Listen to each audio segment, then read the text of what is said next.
इस वीडियो में हम 5 अद्भुत और रहस्यमयी पुरातात्विक खोजों के बारे में जानेंगे, जिन्होंने प्राचीन सभ्यताओं की हमारी समझ को पूरी तरह बदल दिया।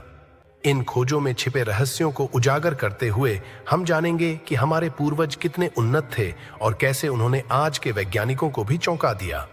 तो नमस्कार दोस्तों, स्वागत है आपके अपने YouTube चैनल पर। तो वीडियो शुरू करने से पहले चैनल को सब्सक्राइब जरूर कर लीजिए। तो बढ़ते हैं हमारी वीडियो की ओर। नंबर 1, टोलेन मानव, लौह युग का एक दलदली शरीर।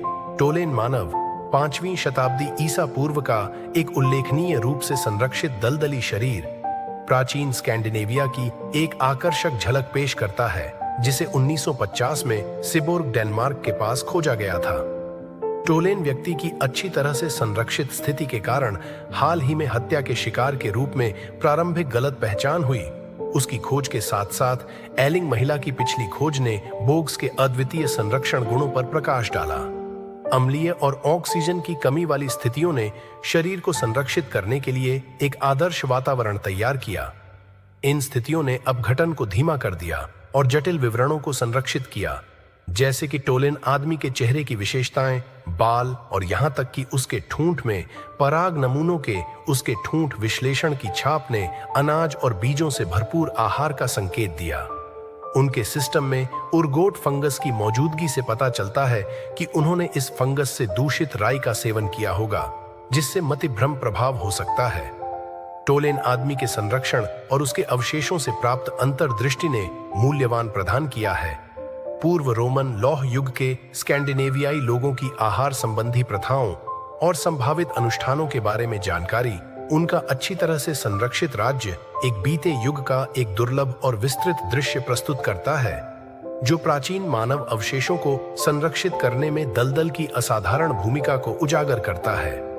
नंबर 2, हुआंगडोंगी चीन का प्राचीन सिस्मोस्कोप। चीन की प्राचीन दुनिया का पता लगाया है और हुआंगडोंगी के चमत्कार को उजागर किया है।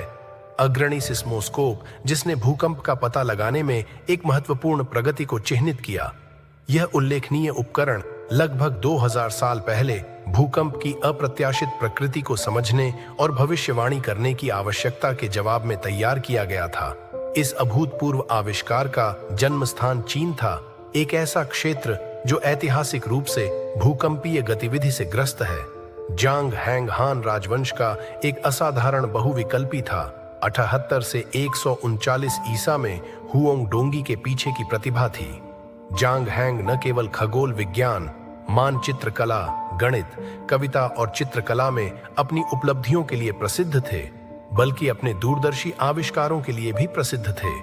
हुआंगडोंगी डिजाइन और कार्य दोनों का एक चमत्कार है। इसके केंद्र में एक बड़ा विस्तृत रूप से सजाया गया तांबे का बर्तन है, जो इस प्राचीन भूकंपदर्शी के मुख्य घटक के रूप में कार्य करता है। जहाज में 8 उभरी हुई ट्यूबें हैं, जिनमें से प्रत्येक को सावधानीपूर्वक ड्रैगन के सिर के समान बनाया गया है, जो प्रत्येक के नीचे शक्ति और पौराणिक शक्ति का प्रतीक है। ड्रैगन का सिर एक तांबे का टोड़ है, जो भूकंप के कारण होने वाले कंपन को प्राप्त करने के लिए तैनात किया गया है। ये टोड डिवाइस के कार्य का अभिन्न अंग है, जो भूकंप आने पर भूकंपीय गतिविधि का संकेत देते हैं। जब भूकंप आता है तो हुआंगडोंग का नाजुक संतुलन बिगड़ जाता है। ड्रैगन के सिर प्रतिक्रिया में पेंडुलम के रूप में कार्य करते हैं। यहां तक कि मामूली झटके के लिए भी ये गतिविधियां नीचे कॉपर टोड से जुड़ी होती हैं, जिससे टॉड के मुंह से एक छोटी सी पट्टी निकलती है। जिस दिशा में यह पट्टी गिरती है, वह भूकंप के स्थान को इंगित करती है, जो भूकंपीय घटना से प्रभावित लोगों के लिए प्रारंभिक चेतावनी प्रणाली प्रदान करती है। नंबर 3, डोलमैन। पूरे यूरोप और यहां तक कि जापान में पाए जाने वाले प्राचीन पत्थर की संरचनाएं ये उल्लेखनीय डोलमैन काम करते हैं। एक ही सपाट पत्थर के साथ बड़े पत्थरों से निर्मित कब्रों का निर्माण नवपाषाण और प्रारंभिक कांस्य युग से बहुत पहले हुआ था। जो दिलचस्प है, वह यूरोप और जापान में स्थित डोलमैन के बीच हड़ताली समानता है, भले ही उन्हें अलग करने वाली विशाल दूरी हो। सवाल यह है कि दुनिया के पूरी तरह से अलग अलग क्षेत्रों में रहने वाले 2 अलग अलग समाजों ने ऐसी समान संरचनाएं कैसे बनाई। कुछ विद्वानों का प्रस्ताव है कि साझा ज्ञान सभी क्षेत्रों में फैल गया होगा, जिससे वास्तुशिल्प समानताएं पैदा हुई। दूसरों ने उनके निर्माण में संभावित अलौकिक प्रभाव के बारे में भी अनुमान लगाया है। जबकि ये सिद्धांत काफी हद तक कायम है। अटकलों के आधार पर वे इन प्राचीन स्मारकों की मनोरम प्रकृति को उजागर करते हैं। हालांकि डोलमैन ने एक उद्देश्य पूरा किया। केवल दफन स्थलों से परे उन्होंने संभवतः अनुष्ठानों और समारोहों के लिए सांप्रदायिक सभा स्थानों के रूप में काम किया। तथ्य यह है कि समुदाय ऐसे विशाल पत्थरों को परिवहन और व्यवस्थित करने में सक्षम थे, जो उच्च स्तर के संगठन को इंगित करता है। लिखित अभिलेखों के अभाव में भी कौशल में ये संरचनाएं उन समाजों के बारे में बहुत कुछ बताती हैं जिन्होंने इन्हें जापान में बनाया था। डोलन मुख्य रूप से कनाई क्षेत्र में पाए जाते हैं, जबकि यूरोप में वे स्पेन और पुर्तगाल से लेकर ब्रिटिश द्वीपों तक फैले हुए हैं। इन संरचनाओं के बीच समानता है। यह हमारी समझ को चुनौती देता है कि कैसे प्राचीन संस्कृतियों ने विचारों का आदान प्रदान किया और एक दूसरे को प्रभावित किया। नंबर 4, अलेक्जेंड्रिया की लाइब्रेरी इतिहास की सबसे प्रसिद्ध पुस्तकालयों में से एक है। यह प्राचीन दुनिया के हॉगवर्ट्स की तरह है, लेकिन जादू मंत्र खोजने के बजाय स्क्रॉल है। और ईमानदारी से कहें तो वे स्क्रॉल और किताबें उस समय बहुत प्रभावशाली थीं।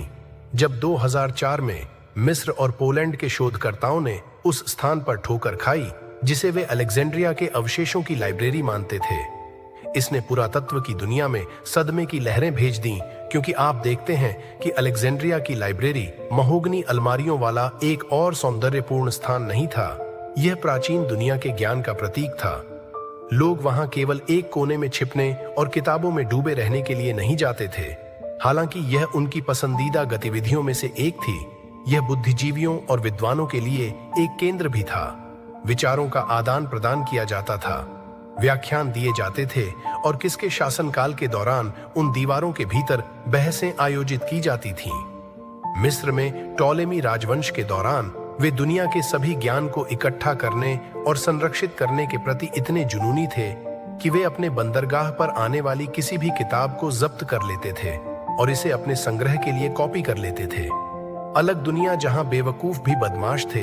ऐसा कहा जाता है कि पुस्तकालय में सुकरात, प्लेटो और अरस्तु सहित प्राचीन काल के रत्न भी थे और घटनाओं के एक दर्दनाक मोड़ में किसी किताबी कीड़ा की परी कथा का भी अंत हो गया। पुस्तकालय नष्ट हो गया और यह सभी समय के सबसे बड़े खलनायक मनुष्यों द्वारा किया गया था। अधिकांश इतिहासकारों द्वारा इसका दोष जूलियस सीजर पर लगाया गया है। नंबर 5, स्फिंक्स संरक्षित कब्र। ग्रिफिन योद्धा की खोज से 1 साल पहले एक और विशाल कब्र मैसेडोनिया के पास पाई गई थी, लेकिन जो बात इसे दूसरे से अलग करती है वह यह है कि यह वास्तव में स्फिंक्स की मूर्तियों द्वारा संरक्षित है। और जब इसकी तिथि निर्धारित की गई तो उन्होंने पाया कि यह 18 दिसंबर 2023 को हुआ था। कब्र 300 और 325 ईसा पूर्व के बीच किसी की थी। वह तारीख महत्वपूर्ण क्यों है?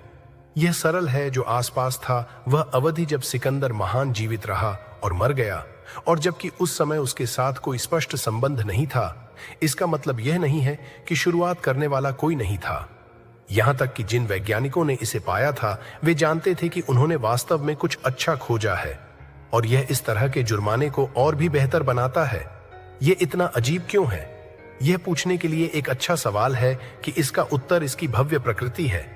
यदि आप इसके बारे में सोचते हैं तो किसी को कब्र की रक्षा के लिए स्फिंक्स मूर्तियों की आवश्यकता क्यों होगी?